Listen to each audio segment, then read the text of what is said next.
Reach Mercury Media. For all kinds of digital media production works, our professional team will create the best output. Consult with us today.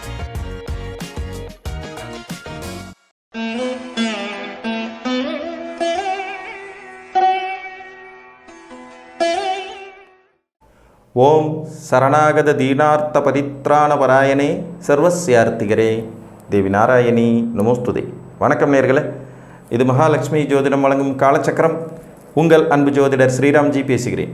அனைவரும் நலமுடன் இருக்கிறீர்களா? நன்றாகத்தான் இருப்பீர்கள், நன்றாக இருக்க வேண்டும். இன்றைய காணொளியில் நாம் காண இருப்பது புகழுடன் ஆயுளும் தரும் பிரம்ம யோகம். இதுதான் தலைப்பு. ஜோதிட சாஸ்திரத்தில் பல வகையான யோகங்கள் உபயோகங்களை நம்ம தொடர்ச்சியாக பார்த்துட்டு வரோம். அதில் கட்டாயம் பலனளிக்கும் யோகங்களில் இந்த பிரம்ம யோகம் ஒன்று. இதை பிரம்ம யோகம், பிரம்ம சதுர்கேந்திர யோகம் அப்படின்னு சொல்லலாம். இந்த பிரம்மனுக்கு 4 தலைகள் உண்டுன்னு உங்களுக்கெல்லாம் தெரியும் இல்லைங்களா? அந்த மாதிரியான ஒரு கான்செப்ட் தான் இந்த யோகம். பொதுவாக நம்ம லக்னத்திலிருந்து தொடர்ந்து 4 கேந்திரங்கள் 1, 4, 7, 10ன்னு சொல்லுவோம். இந்த 4 கேந்திரங்களுக்கும் ஒரு அதிபதி இருப்பார். இப்போ நீங்கள் சிம்ம லக்னம் அப்படின்னு எடுத்துக்கிட்டிங்கன்னா லக்னத்துக்கு அதிபதி சூரியன், 4ஆம் இடமான விருச்சிகத்துக்கு அதிபதி செவ்வாய், 7ஆம் இடமான கும்பத்துக்கு அதிபதி சனி, 10ஆம் இடமான ரிஷபத்துக்கு அதிபதி சுக்கிரன் அப்படின்னு வந்துடும். ஸோ இப்போ இந்த 4 கேந்திரங்களுக்கும் ஒவ்வொருத்தரும் அதிபதியாக வருவார். இது 12 லக்னங்களுக்குமே வரும். இந்த 4 கேந்திரத்துலையும் கிரகங்கள் இருக்கணும். இது முதல் விதி. ராகு கேதுவை விட்டுருங்க, அவங்க இருக்கலாம் இல்லாமல் இருக்கலாம், அது வேறு விஷயம். இந்த சப்த கிரகங்கள் சொல்லக்கூடிய 7 கோள்களில் இந்த 4 கேந்திரத்திலையும் கிரகம் இருந்து, ஒன்று இவர்கள் பரிவர்த்தனை அடைந்த நிலையில், 2 கிரகங்கள் பரிவர்த்தனை அடைந்த நிலையிலோ அல்லது 2 கிரகங்கள் ஆட்சி பெற்ற நிலையிலோ, தனித்தனியாக 4 வீட்லேயும் இருக்கணும். இருந்தால் இது பிரம்ம யோகம். புரியுதுங்களா? திருப்பி ஒரு வாட்டி சொல்கிறேன். உங்கள் லக்னம் 4ஆம் இடம், 7ஆம் இடம், 10ஆம் இடம், இந்த 4 வீடுலையும் கிரகம் இருக்கணும். அந்த வீட்டு அதிபதிகள் ஒருவருக்கொருவர் பரிவர்த்தனை பெற்று வலுவடைந்திருந்தாலும் சரி, அல்லது அந்த வீட்டின் அதிபதிகளே அங்கேயே ஆட்சி பெற்ற நிலையில் இருந்தாலும் சரி, குறைஞ்சபட்சம் 2 பேராவது பவரில் இருக்கணும். 4 வீட்லேயும் கிரகம் இருக்கணும், 2 பேராவது பவரில் இருக்கணும். இது ரொம்ப முக்கியம். புரியுதுங்களா? அந்த 2 பேர் ஆட்சியோ உச்சமோ அடைந்த நிலையில் இருக்க வேண்டியது அவசியம். இந்த பிரம்ம யோகம் என்ன தரும்? ஃபஸ்ட்டு பாயிண்ட் பார்த்திங்கன்னா, வலிமையான நீண்ட ஆயுள் உண்டு. இது முதல் விதி. தன்னுடைய சுய முயற்சிகளாலேயே எவ்வளவு சுமாரான ரொம்பவும் பிற்படுத்தப்பட்ட நிலையில் இவருடைய பிறப்பு இருந்தாலும், தன்னுடைய அசாத்திய திறமையினாலையும் முயற்சிகளாலையும் வாழ்க்கையின் உச்சக்கட்ட உயரத்தை அடைந்தே தீர்வார். அது ஏதோ ஒரு துறையில், அது அவங்களுடைய விருப்பமாக இருக்கும். ஏதோ ஒரு துறையிலையோ அல்லது பிஸ்னஸ்லேயோ அல்லது உத்தியோகத்திலேயோ உச்சக்கட்ட வலிமையை அடைவார். இதனால் புகழ், செல்வம், செல்வாக்கு, நல்ல குடும்பம், சமுதாய மரியாதை, அனைவரும் வணங்கத்தக்க உயரம், ஆயுள் பலம், விருத்தி, முன்னேற்றம், யோகங்கள் கிடைக்கும். புரிஞ்சிருச்சுங்களா? ஸோ ஒரு வலுவான யோகம் தான். 1, 4, 7, 10 தொடர்ச்சியாக கிரகம் இருக்கிறது கூட சிலருக்கு இது வேலை செய்யும். இதுவே 50% வேலை செய்யும். அப்படி இருக்கும் கிரகங்களில் ஆட்சி உச்சம் பெற்ற கிரகங்கள் குறைந்தபட்சம் 2 வீட்டிலையாவது இருந்துட்டாங்கன்னா இது வலுவான பிரம்ம கேந்திர யோகம். அதில் அந்த வீட்டு அதிபதிகளே பவர்ஃபுல்லாக ஆட்சியாக இருந்தாலும், அல்லது அந்த வீட்டில் உச்சம் பெற்ற கிரகங்கள் பவர்ஃபுல்லாக அமர்ந்தாலும், மேலும் 2 வீட்டு அதிபதிகள் பரிவர்த்தனை பெற்று இருந்தாலும் இந்த யோகம் பிரம்மாதமாக வேலை செய்யும். இப்போ மேச லக்னத்தை எடுத்துக்கிட்டிங்கன்னா லக்னத்தில் அதிபதி செவ்வாய், 4ஆம் இடத்துக்கு அதிபதி சந்திரன், 7ஆம் இடத்து அதிபதி சுக்கிரன், 10ஆம் இடத்து அதிபதி சனி. இதில் சுக்கிரன் சனி பரிவர்த்தனையாக இருந்தாலும் சரி, சந்திரன் சுக்கிரன் பரிவர்த்தனையாக இருந்தாலும் சரி, செவ்வாய் சந்திரன் பரிவர்த்தனையாக இருந்தாலும் சரி, இந்த யோகம் வேலை செய்ய ஆரம்பிச்சிடும். இப்போ மேசத்தில் சந்திரன் இருக்கார், மேச லக்னம், மேசராசி, 4ஆம் இடத்துல செவ்வாய் இருக்கார். இப்போ சந்திரனும் செவ்வாயும் பரிவர்த்தனை, 2 வீடுகள் பவர் ஆயிடுச்சு. 7ஆம் வீட்டில் சுக்கிரன் இருக்கார், 10ஆம் இடத்துல சனி இருக்கார். இது ஒரு பவர்ஃபுல்லான பிரம்ம சதுர்கேந்திர யோகம், பிரம்ம யோகம். புரியுதுங்களா? ரிஷப லக்னம்னு எடுத்துக்கும் போது லக்னத்தில் இருக்கிற சூரியன் 4ஆம் இடத்தின் அதிபதி லக்னத்தில் சுக்கிரன், 4ஆம் இடத்தின் அதிபதி சூரியன், 7ஆம் இடத்தின் அதிபதி செவ்வாய், 10ஆம் இடத்தின் அதிபதி சனி. இதில் சூரியனும் சுக்கிரனும் 4 வீடுகள் தாண்டி வலுப்பெற முடியாது அப்படிங்கிற அடிப்படையில் இப்போ ரிஷப லக்னம் சந்திரன் அங்கேயே உச்சமாக இருக்கார். ரிஷப ராசி ஒரு உச்ச கிரகம் லக்னத்தில் இருக்குது. 4ஆம் இடத்துல சூரியன் சுக்கிரன் இணைஞ்சிருக்காங்க. 4ஆம் இடம் வலுவாயிடுச்சு. இப்போ 2 வீடு பவர். 10ஆம் இடத்துல இருக்க செவ்வாய் திக்பலம் பெற்று இருக்கார். 7ஆம் இடத்துல சனி இருக்கார். இப்போ இதுவும் 4 வீடுகளும் வலுப்பெற்ற ஒரு அமைப்பு. 4 வீடும் வலுப்பெறணும்னு அவசியம் இல்லை. 2 வீடுகள் வலுவடைந்தாலே இது முழுமையான யோகம். 4 வீடு பவராக இருக்கிறவங்களாம் ராட்சசன் அப்படின்னே சொல்லலாம். அதாவது ராஜாதி ராஜா அப்படிங்கிற அளவுக்கு வளர்ச்சியை தரக்கூடிய ஒரு அற்புதமான அமைப்பு. எல்லாருக்கும் கிடைக்காது. முதல்ல 4 வீட்டில் தொடர்ந்து கிரகம் இருக்கிற அமைப்பே நிறைய பேருக்கு இருக்காது.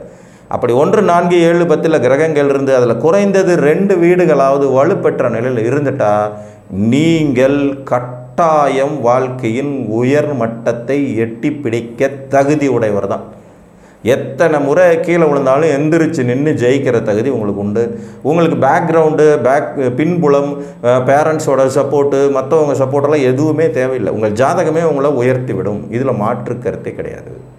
மிதுன லக்னத்தில் பிறக்கும்போது லக்னம் புதனுடைய வீடு, 4ஆம் இடம் புதனுடைய வீடு, 7, 10 குருவுடைய வீடு அப்படிங்கிறதுனால இவர்களை பொறுத்த வரைக்கும் ஏதாவது 2 வீடு பவராகும். மீதி 2 வீட்டில் உச்சக்கோள்கள் அமர்வதற்கான சாத்தியக்கூறுகளை ஏற்படுத்தும்.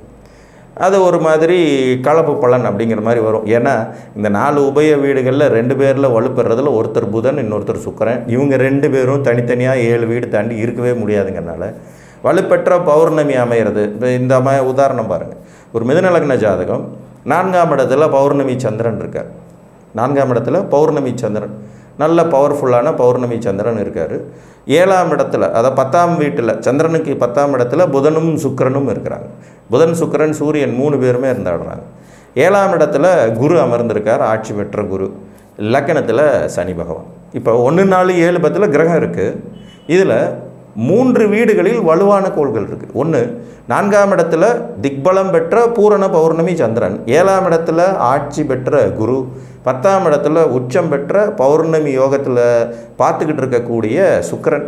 சந்திர அதியோகமாக அங்கே ஆக்டிவேட் ஆகுது. இதில் நீங்கள் பார்த்தீங்கன்னா லக்னாதிபதி நீச்சமாக இருப்பார். ஆனால் நீச்ச பங்கம் ப்ளஸ் நீச்ச பங்கம் ராஜயோகத்தில் இருப்பார். அதுதான் ப்ளஸ் பாயிண்ட். ஸோ இதுவும் பிரம்ம சதுர்கேந்திர யோகம் தான், பிரம்ம யோகம் தான். கடக லக்னத்தை பொறுத்த வரைக்கும் சந்திரனும் குருவோ லக்னத்தில் இருக்க, 4ஆம் இடத்துல சுக்கிரன் வலுத்திருக்க அல்லது சனி வலுத்திருக்க, 7ஆம் இடத்துல செவ்வாய் வலுத்திருக்க அல்லது சனி வலுத்திருக்க, 10ஆம் இடத்துல சூரியன் உச்சம் பெற்று இருக்க அல்லது செவ்வாய் ஆட்சி அல்லது திக்பலம் பெற்ற நிலையில் இருக்க, இதுவும் பிரம்மயோகம். சிம்ம லக்னத்தை பொறுத்த வரைக்கும் லக்னத்தில் சூரியன் பவர்ஃபுல்லாக இருக்கலாம், புதன் திக்பலமாக இருக்கலாம், குரு திக்பலமாக இருக்கலாம், 4ஆம் இடத்துல செவ்வாய் ஆட்சி பெற்ற நிலையில் இருக்கலாம், 7ஆம் இடத்துல சனி பகவான் ஆட்சி பெற்ற நிலையில் இருக்கலாம், 10ஆம் இடத்துல சுக்கிரன் ஆட்சி பெற்ற நிலையில் இருக்கலாம் அல்லது சந்திரன் உச்சம் பெற்ற நிலையில் இருக்கலாம்.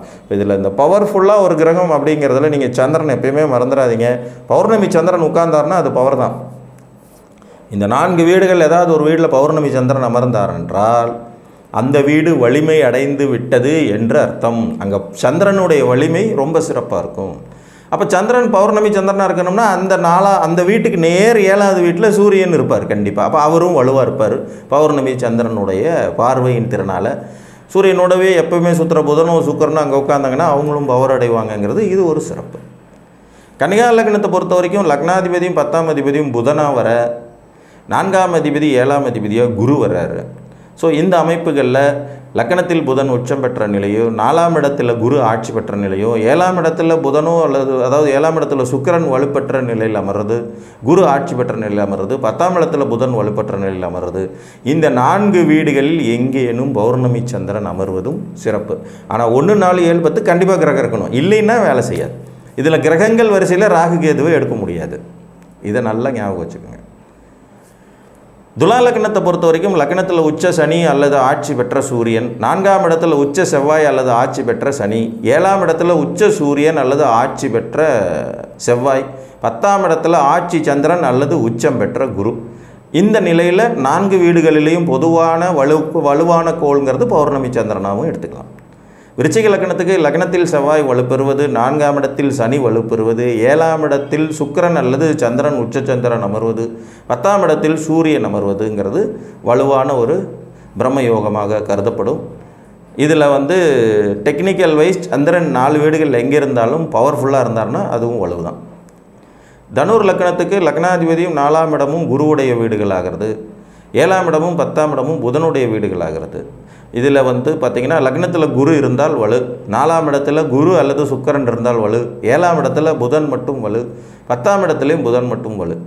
இந்த அமைப்போடு பௌர்ணமி சந்திரன் இந்த 4 வீடுகள் எங்கே இருந்ததுனாலும் அதுவும் பவர் தான்.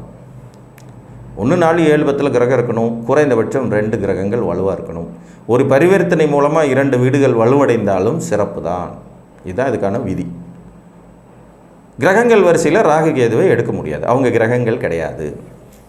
மகரத்தை பொறுத்த வரைக்கும் லக்னத்தில் உச்சம் பெற்ற செவ்வாய் அல்லது ஆட்சி பெற்ற சனி, 4ஆம் இடத்தில் உச்சம் பெற்ற சூரியன் அல்லது ஆட்சி மூலத்திரிகோணம் பெற்ற செவ்வாய், 7ஆம் இடத்தில் ஆட்சி பெற்ற சந்திரன் அல்லது உச்சம் பெற்ற குரு, 10ஆம் இடத்தில் ஆட்சி பெற்ற சுக்கிரன் அல்லது உச்சம் பெற்ற சனி. இந்த சரலக்கணங்கள் பூராத்துக்கும் பாருங்கள், 2 கிரகங்கள் இயற்கையாகவே பவர் ஆகும். 1 4 7 10 2 கிரகங்கள் இயற்கையாகவே பவர் ஆகும். அதுதான் அந்த லக்னங்களுக்கே உண்டான வலிமை. உபய லக்னங்களுக்கு பூரா பாருங்கள், எவனாவது கிடைப்பானா மாட்டானான்னு தேடுற மாதிரியே இருக்கும். ஏன்னா 4 வீட்டுக்கும் சேர்த்து 2 பேர் தான் பவரில் இருப்பாங்க. கும்பத்தை பொறுத்த வரைக்கும் லக்னத்தில் சனி ஆட்சி பெறுவது, 4ஆம் இடத்தில் உச்ச சந்திரனோ அல்லது ஆட்சி பெற்ற சுக்கிரனோ அமர்வது, 7ஆம் இடத்தில் ஆட்சி பெற்ற சூரியன் அமர்வது, 10ஆம் இடத்தில் ஆட்சி பெற்ற செவ்வாய் அமர்வது. இந்த அமைப்பு இதில் ஒரு பரிவர்த்தனை கிடைப்பதன் மூலமாக. இப்போ ஒரு கும்ப லக்ன ஜாதகம், அந்த கும்ப லக்னத்துக்கு பார்த்திங்கன்னா லக்னத்தில் செவ்வாய், 10ல் சனி. ஸோ 1 10 பரிவர்த்தனை ஆகிடும். இவருக்கு 4ஆம் இடத்துல குரு, 7ஆம் இடத்துல சூரியன் சுக்கிரன் புதன்.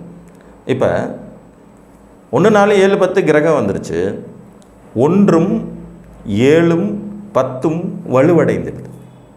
1 7 10 ஒரு பரிவர்த்தனை மூலமாகவும் ஒரு ஆட்சி மூலமாகவும் வலுவடையுது. இது பிரம்ம யோகம் தான். எல்லா லக்னங்களுக்கும் இந்த யோகம் கிடைக்கும், இந்த விதிகள் சரியாக பொருந்தி வந்தால்.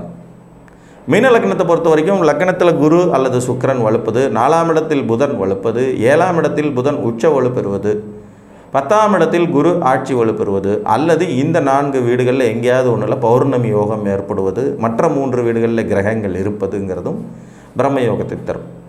இது ஒரு வலுவான யோகம், ஜாதகரை வெற்றி பெற வைக்கும் எந்த சூழ்நிலையில் இருந்தாலும். இந்த மாதிரி அமைப்பு கொண்டவர்கள் பெரிய பணக்கார வீட்டு பிள்ளையாக பிறக்கணும்னு அவசியம் இல்லை, உயர்ந்த குடியில் பிறக்கணும்னு அவசியம் இல்லை, மிகப்பெரிய கல்வி மான்களாக இருக்கணுன்ற அவசியம் இல்லை. தன்னுடைய தனித்திறமைகளாலேயே வாழ்க்கையின் உச்சத்தை தொடுவாங்க. அந்த உச்சத்தை தொடுற அளவுக்கு இவங்களுக்கு கிரகங்கள் வலிமையாக வேலை செய்யும், ப்ளஸ் அதுக்கு தகுந்த நீண்ட ஆயுளையும் கொடுக்கும். சப்போர்ட்டிங் கேரக்டர்ஸ் ஆட்டோமேட்டிக்காக சேருவாங்க.